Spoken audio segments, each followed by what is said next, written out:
За өнөөдөр 3 настай нэмгэнийхэн модонд тандалт хийн.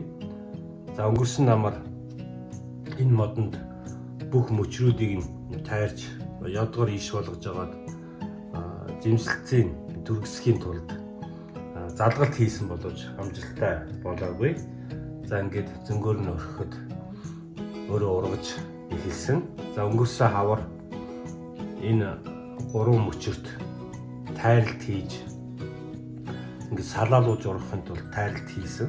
За тэгэхэд бол энэ хоёр мөчр маань өчрөөс салаа мөчр гаргаж ургасан боловч энэ мөчрнөөс бол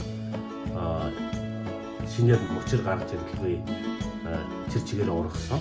Тэгэхээр өнөөдөр энэ мөчрийг болон гол ишийг тайрнаа.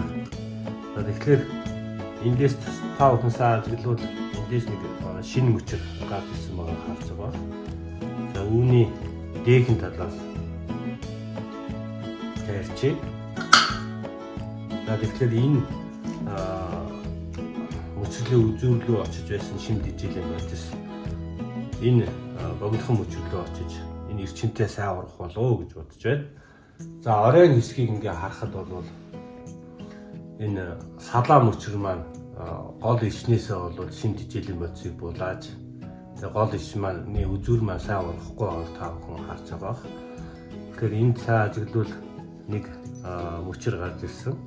Тэгэхээр эндээс энэ хүртэл бол ямар ч мөчр байхгүй байгаа учраас энэ хэсэгт бол шинээр мөчр гаргах ийм шаардлагатай би бодож байна.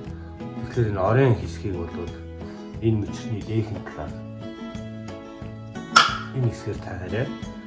Тэгээд энэ мөн л одоо бас энэ оройн хэсэгт очиж байсан шимтгэжлийн бодис шинээр мөчр гаргахад бас нөлөөлөх болов гэж бодож байна.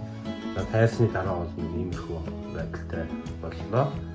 За тэгээд эх хавар ямар хөө байдалтай болсныг та бүхэнд бас бичлэгээр хүргэнэ.